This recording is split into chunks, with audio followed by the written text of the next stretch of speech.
Welcome in, ladies and gentlemen, to another edition of the On the Pony Express podcast. I am Billy Embody. Thanks for listening. It is portal season. We've got a lot to get to on the podcast. But first, I got to issue a quick correction. I incorrectly said that Kevin Jennings threw an interception in the spring game. It was Alex Padilla that was picked off by Brian Massey in return for a touchdown. So apologies to Kevin. Apologies to all those Kevin Jennings fans out there that let me know about my mistake. As you guys know, we have been pretty high on Kevin's future at SMU, and until he proves us otherwise, we'll continue to be. Now, with that out of the way, we jump into portal season, more like dive into portal season, head first into the deep end.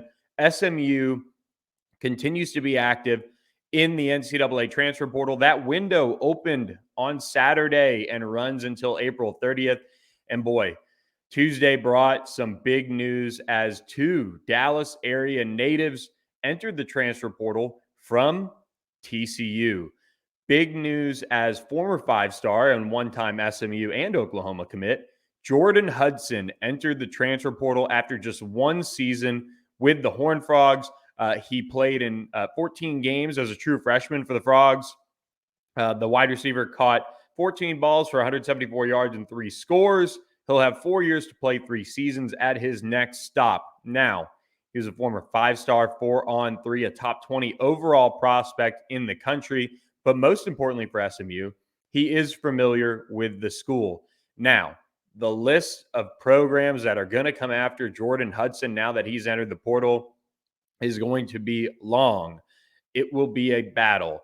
It will be a player that is highly sought after, a recruitment that could have some twists and turns to it, but SMU is a program that he does fancy, I believe. Arizona State with Rashad Samples and Brian Carrington, two former TCU assistants, as well as Rashad Samples, who was at SMU when Jordan Hudson committed to the Mustangs. Those guys will be involved as well. I did see that Jordan Hudson did tweet at Rashad Samples when he entered the portal. But I'll tell you this.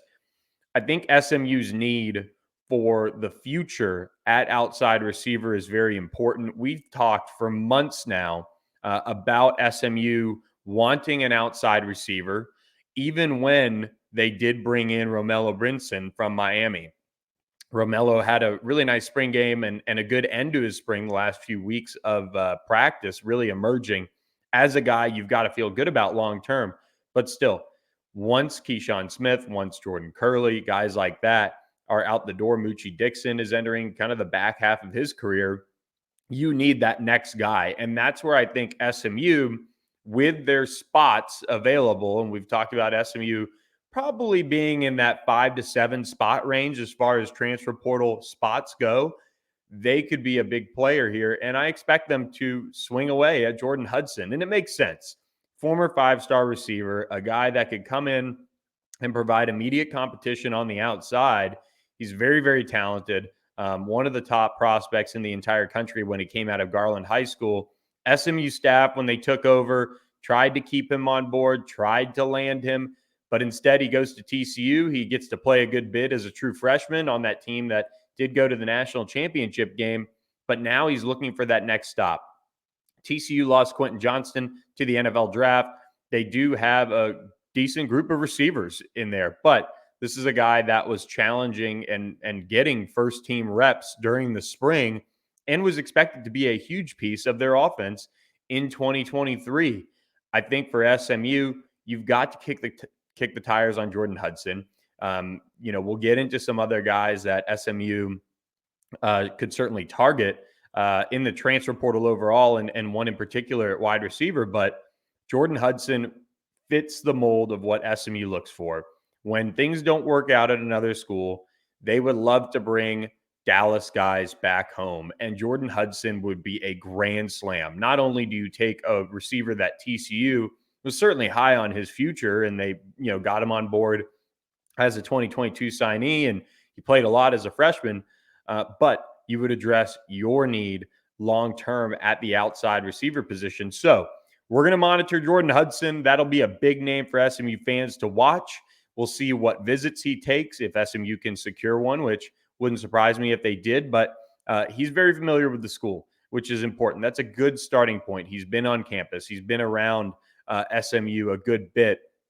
And with his ties to Dallas, there are certainly some guys on staff like a Keenan Hall, like a Scott Natty, Danny West. I mean, guys that have been around the Dallas area for a long time and were, a part of, especially with Scott Natty, being a reason why SMU was able to establish a strong footing with Jordan Hudson. Rashad Samples is going to be a factor here. I don't think that's a surprise to anybody who's followed Jordan Hudson. Rashad is a big reason why he was committed to SMU.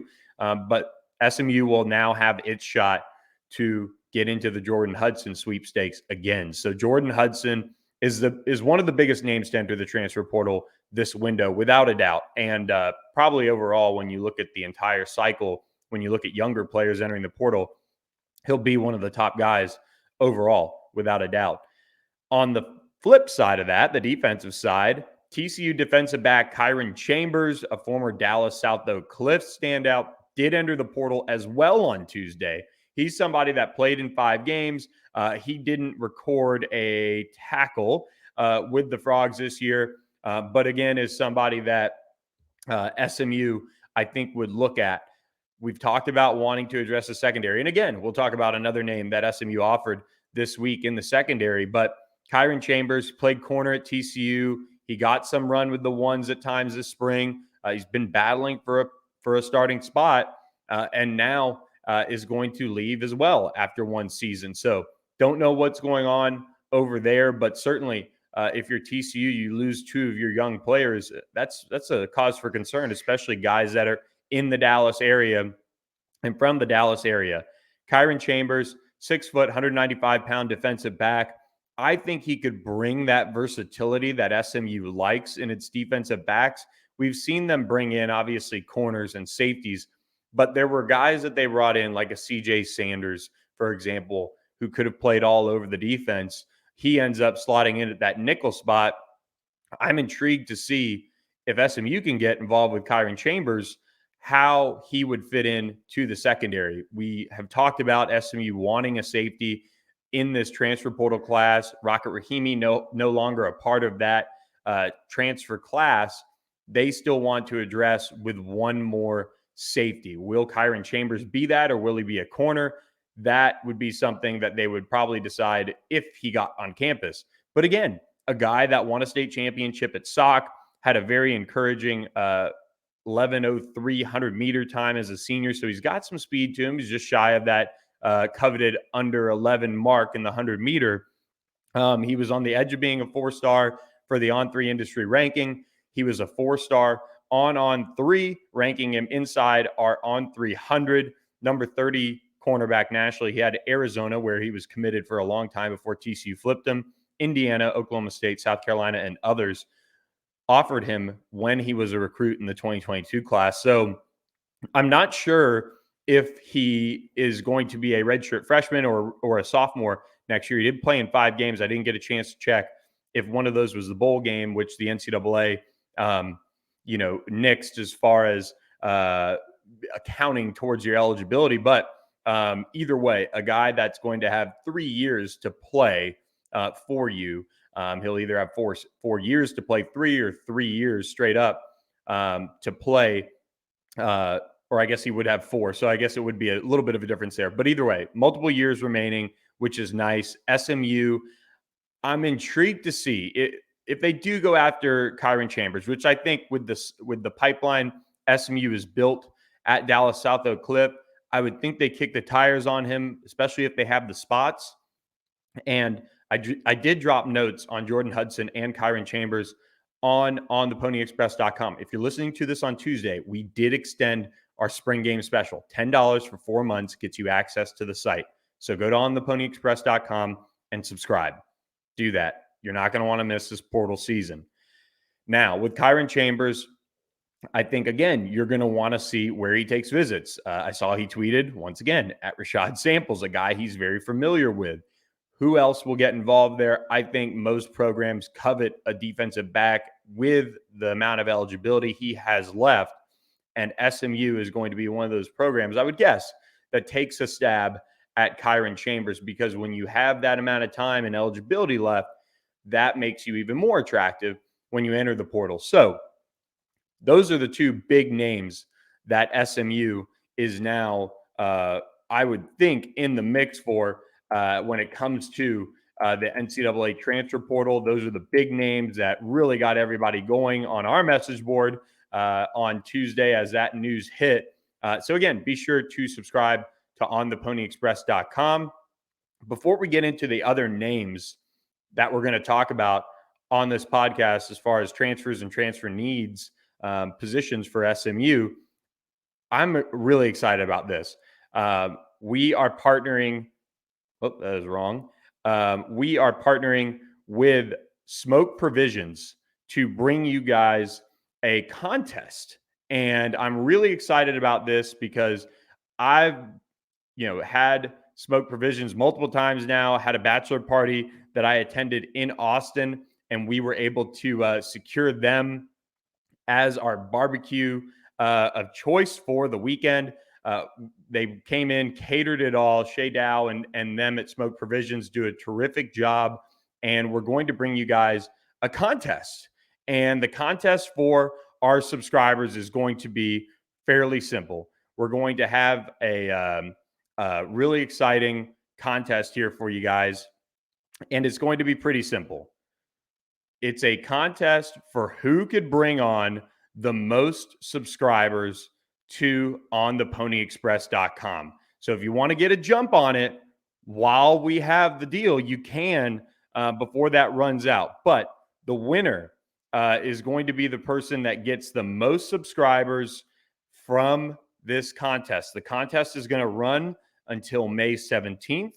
When you bring on a subscriber, have them or yourself email me at billy.embody@on3.com with the username that they've created with the contest. That's key. That's how we're going to tally the entries for you guys in this contest. And again, it runs until May 17th. So this is your opportunity to win this contest. What do you win? You win a tailgate with barbecue for up to 30 people at an SMU home game of your choosing.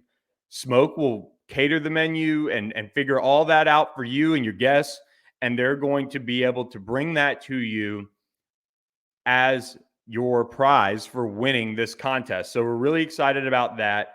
The tent will be provided as well. Once we determine the winner, hopefully you guys can get that choice of home game over to Smoke. We'll hook you guys all up, and then they will get you guys all set up with that tailgate for an SMU home game this upcoming season. So you get 30 of your friends together, and you get to cater this whole SMU Boulevard experience through Smoke Provisions. Really excited about that. They do an unreal job. And I've really enjoyed getting to know them over the years. And again, just this fall, had some of their barbecue on the Boulevard this year, and it was terrific. Anything you can think of, some really cool, creative menu items, they do it all. So be sure to check them out. Smoke Provisions, they're doing this contest. Again, contest runs until May 17th, and that will be your key to winning this contest, is bringing subscribers to ontheponyexpress.com. So Smoke Provisions is going to cater that barbecue tailgate for you and 30 of your friends. Their menu, they're going to take care of it, take care of the tent, take care of the spot on the Boulevard this fall. Bring us subscribers to ontheponyexpress.com. If you're watching on YouTube, you see some of the food that they bring and make. It's unbelievable. And they're continuing to grow, and they've got a lot of exciting things going on right now as well. So Smoke Provisions sponsoring our contest. The most subscribers brought to ontheponyexpress.com wins. Email me when you bring on a subscriber with their username that they created, billy.embody@on3.com. We'll be pubbing this up throughout the month that we're running this on the podcast as well. So be sure to check that out. We move back onto the transfer portal side of things with more news from the transfer portal, and that is that North Texas defensive end Cam Robertson entered the portal. He's 6'4", 230 pounds. He was an all-conference USA freshman this past year. He played his high school at Plano High, and then played at John Paul. Before that, was a really productive player in high school. And he ends up going to North Texas. He played that 2021, 2022 season, and he's a really, really talented edge rusher. SMU did offer him a scholarship. He tweeted that out this week. So he's now on the radar. We talked about SMU wanting to find a defensive end to add to their rotation, some guy that can rush the passer. He played in all 14 games this past year. He earned, again, all freshman team honors from Conference USA in 2022, 15 tackles, 3 tackles for loss, a sack, a forced fumble, pass breakup, and 5 quarterback hurries. He did make 2 tackles against SMU. So Cam Robertson is a guy now to know. I will say competition is going to be stiff. He's announced offers from Cal, Cincinnati, Indiana, Colorado. So he's picked up a few offers now. He's a nearby prospect, so you're always going to circle those guys when it comes to SMU and trying to get in the mix. And he announced a scholarship from SMU. And on the defensive line, I think when we look at the transfer portal and what SMU wants to bring to the table, this is a position where you have Nelson Paul, you have Isaiah Smith, you have a group of defensive linemen coming into the fold this summer with your high school class. You added Jordan Miller, you added Elijah Roberts from the transfer portal. I do think they want another edge rusher, especially with kind of that question looming about Jalen Samuels and his future. If SMU can find a way to get a visit from Cam Robertson, all bets are kind of off when it comes to SMU's chances there. So we'll be monitoring that for sure. On the defensive line, I do think SMU wants to add a guy in the middle. We've talked about Illinois State transfer defensive lineman Judah Colo. I reached out to him, haven't heard back just yet on how things went with his visit. He's supposed to check out Marshall and UConn. He's a big guy, 6'4", 290, 6'5"-ish, 290, right in that range. He would provide some size in the middle. But I think a true defensive tackle is another position that SMU would like to hit from the transfer portal, because you can never have enough defensive linemen. We've talked about how good the defensive line looks right now when it comes to the interior guys. Devere Levelston, Elijah Chapman, Jordan Miller, Elijah Roberts. You feel good about those guys, and you like the strides that David Abiara made this spring. Mike Johan Sanjiki was in there as well. They also got Stephon Wright back for the spring game, and he looked good. And then on the edge, Nelson Paul and Isaiah Smith both had really strong springs. They got plenty of reps this spring, and those guys are going to be your key pieces on the edge. But when you look at adding guys like a Cam Robertson or somebody else in the middle of that defense, that would be where SMU can really help themselves with the depth and the talent level that they need to, again, just keep building that defense in the right way. Finally, on the transfer offer front, SMU did offer Rhode Island's safety Antonio Carter. He's originally from Florida.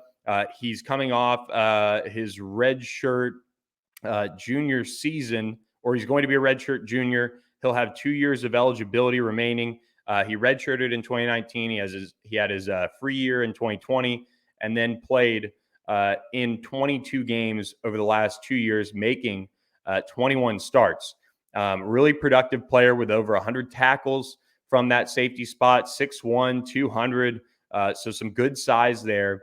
And I think SMU wants to continue to look for a safety. We mentioned that with Kyron Chambers. We don't necessarily know where he'd fit in from a position standpoint with SMU, but he, being Antonio Carter, is now a guy to watch. I will say he did pick up numerous offers right away once he entered the transfer portal, SMU being one of them, but he's also added Texas A&M, Minnesota, Virginia Tech, West Virginia, Louisville, Baylor, and others. So he's going to be highly sought after. So as far as SMU's chances, I would probably press the pause button a little bit on, the positivity around their chances, but they are going to take their swing. He's a guy they evaluated and clearly like. He would give you 2 years of really quality starting safety experience to add into that room. So Antonio Carter, the latest name to know, he was the newest offer that was dished out last night by SMU. There will be more to come on that front with offers going out, I bet. So you're going to want to keep it locked on theponyexpress.com. I will say I did drop a note and say that SMU will be hosting a transfer this coming weekend for an official visit. So again, take advantage of that $10 for 4 months or get yourself an entry into our contest with Smoke Provisions and get the latest on that. So as far as transfer needs, we've kind of covered a good bit of it. We've covered outside receiver. We've covered, the want for a tight end from the transfer portal that can come in and provide some blocking along the line. So we'll see who SMU targets on that front. And it wouldn't shock me if they have a player on the hook in that sense. So again, be sure to check out On the Pony Express for more on that. But defensively, we've talked about defensive tackle. We've talked about defensive end, safety. I think SMU is a school that will always go after quality in the secondary and quality on the defensive line. Kobe Wilson, the Temple linebacker, committed on Sunday. That gave SMU a good boost at the linebacker position, so I'm not so sure they're going to take another there. And then I will say, I think offensive line is an intriguing spot because you have Justin Osborne, who SMU thinks is going to be ready for fall camp, but they just don't know for sure. You have Ja'Kai Clark and Logan Parr coming in. Those are two interior guys. You have Branson Hickman coming back. You have Ben Sparks, who had a nice spring, and you have former walk-on and Cam Irvin also there. But I will say, you can never have enough offensive linemen. So once again, intrigued to see if SMU would go after another offensive lineman if the right one presented itself. Cortland Ford, USC transfer, Cedar Hill native, is one that I've been asked about. I'm not so sure he's going to end up at SMU. He's somebody that after starting a good bit at USC, I think wants a little bit more of a guarantee. I think he sees himself as a tackle, and SMU has Marcus Bryant and Kyron White holding down those positions really well. So with that, I think that's kind of it on the transfer front. SMU did have 4 players enter the transfer portal, 3 of which have been off the team for a while. Defensive end Bobby Duncombe, who's a former blue shirt, entered the portal. He's been gone for a while. Danielson Ike, the former highly touted prospect out of Kansas City, did enter the portal. He's going to graduate and try to play some football elsewhere. Monte Dawson, the running back, kind of gadget player who wasn't on the roster for SMU this spring and has been hurt for a lot of his career, entered the portal. And then Brandon Epton, the former Dallas Kimball running back, a really just one of those good guys that I've gotten the chance to cover over my years, has an SMU tattoo. So I know this was not an easy decision for him, but he did enter the portal. He redshirted this past year, played in just 4 games. He had kind of a little bit of a buzz around him after his true freshman season when he got some opportunities, but that's a loaded backfield.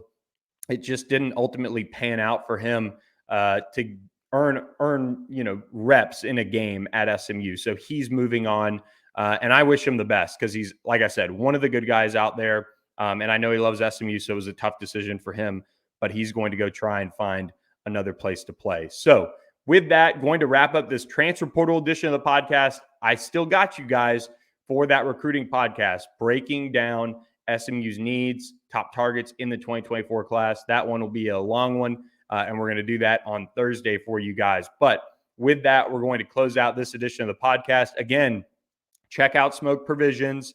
Check out the details on the board for our contest if you're a subscriber already. If you're not a subscriber, find a friend that is and make sure they get an entry into our contest. The most subscribers brought in wins the contest. So we're going to be keeping that tally. Make sure you email me at billy.embody@on3.com with the username that's been created. The winner will receive a tailgate barbecue on the boulevard this fall for a home game of their choosing for 30 people. So be sure to enter that contest, and we will be very intrigued to see who wins that one and see if we get an invite on the Boulevard this fall for that tailgate. So with that, guys, we're going to close out this edition of the podcast. Thank you guys for listening. Appreciate all you guys who have subscribed to our YouTube channel as well. And we will catch you guys later this week with another edition of the On the Pony Express podcast. Thanks for listening.